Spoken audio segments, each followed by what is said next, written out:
Today I will be talking about Lewis Hine. He was an American photographer between 1874 and 1940 and had a big impact on the child labour laws in America. It is a key movement in photography that really struck me.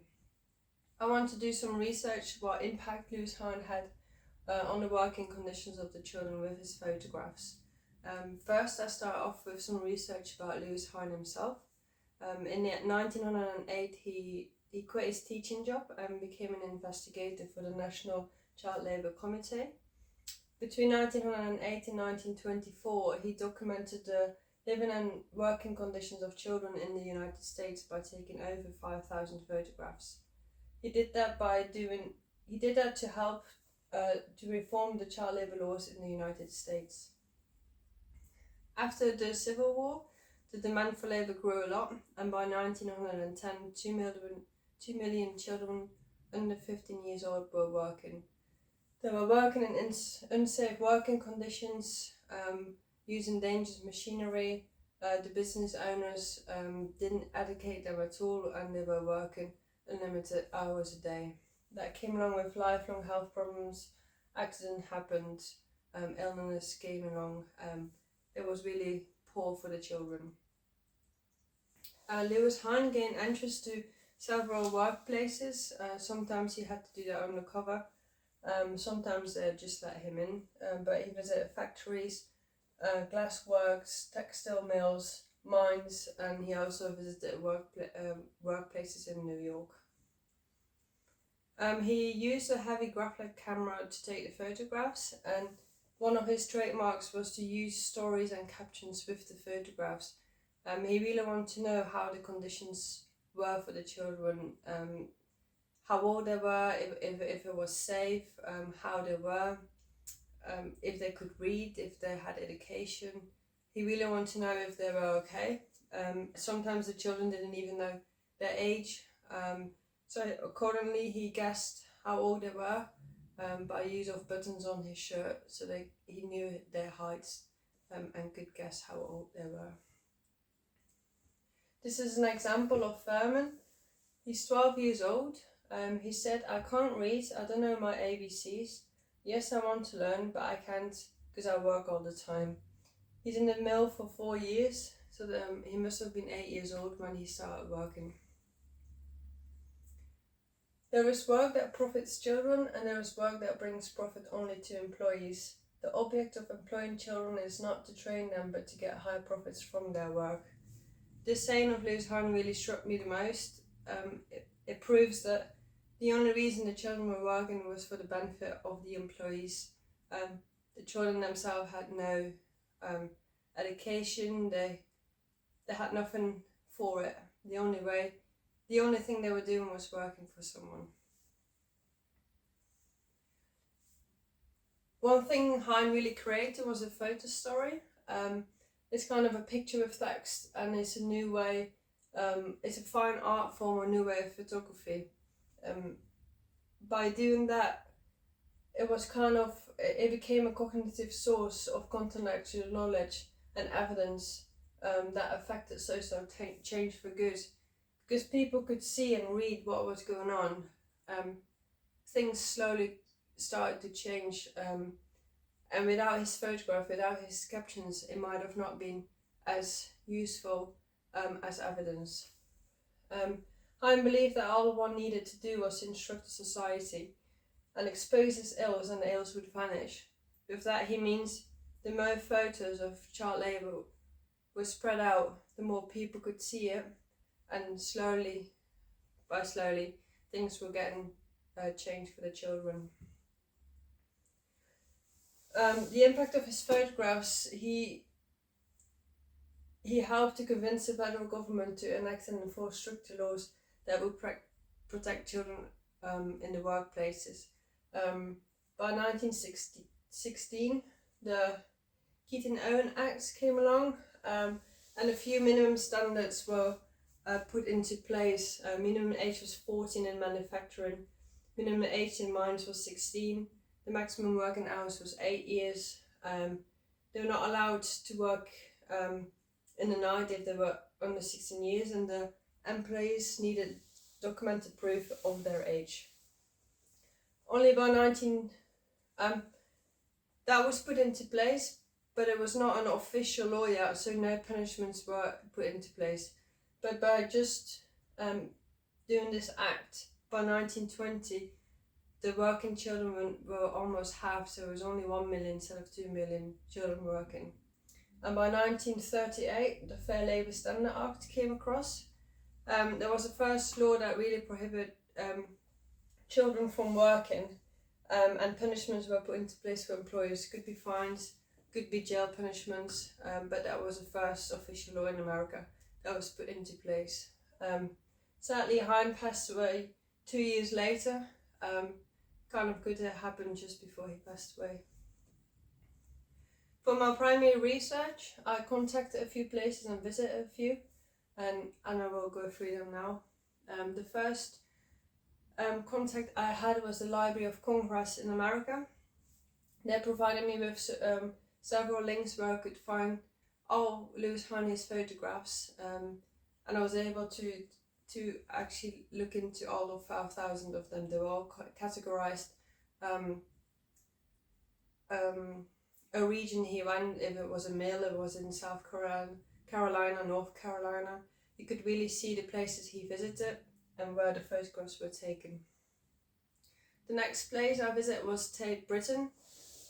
Contacted. I really want to visit Tate Britain in London because they have 21 photographs of Lewis Hine.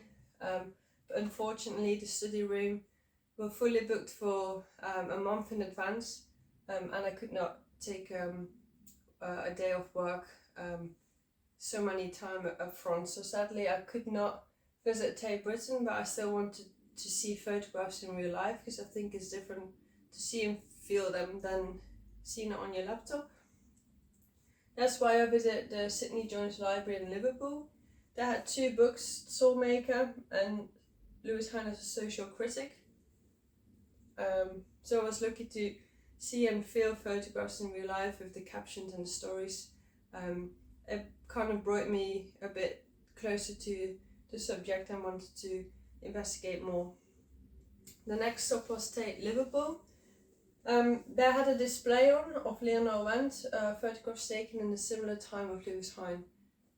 I thought that was quite good, and you could see the same detail, the same style a little bit of Lewis Hine.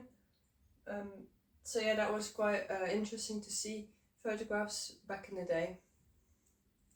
The next stop was the National Museums in Liverpool, where I visited the Slavery Museum. And one of the interesting fine art ones was a cotton one. It was cotton brought from the West Indies to Liverpool, and the cotton was made by slavery. So it means it could be child labour, could be in really poor working conditions. And then the cotton was transferred from Liverpool to Manchester and Lincolnshire for the cotton mills. So that inspired me to have a look into cotton mills around the area. That brought me to Quarry Banks in Manchester. This is a place where I took my own photographs for this assignment. It was a beautiful cotton mill to visit and really interesting to hear what happened back in the day. The cotton mill was opened in 1784 by Samuel Gragg, and 2/3 of the workers were children. They were working 12 hours a day, 6 days in the week. The children were orphans, outcasts from poor families, and 90 children lived in the apprentice house on site. As you can see, this is a cotton mill. This is the apprentice house. Here were the gardens and little village, and the cotton mill had 4 different floors. As you can see here on the photo I took, they had all different machinery. One of the machines that really inspired me was the one on the 4th floor, the threading machine. One of the staff members told me that the smallest children were working on this floor because they had to be tiny to be working underneath the threading on the floor. They had to crawl to pick up all the cotton. The staff members told me the youngest member was 6 years old. Something that is hard to imagine that was once normal.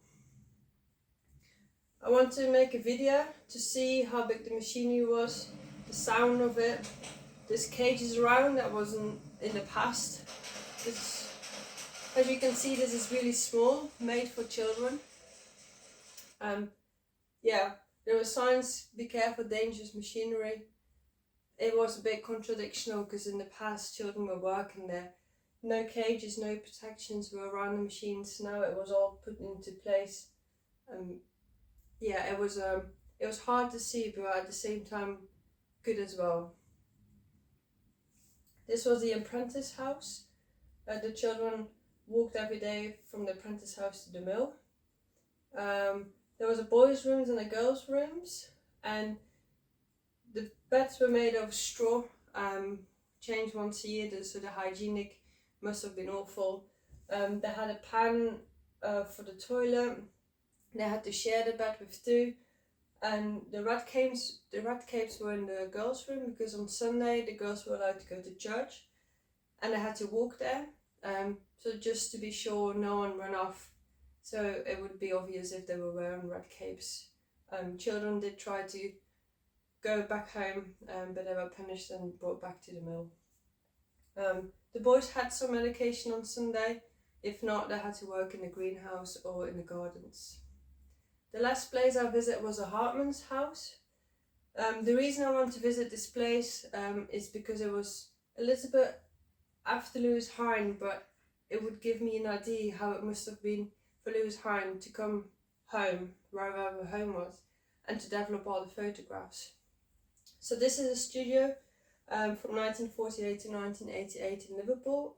It was a Hartman's family. They lived in the house, they took photos in the house, they developed the photos in the same house.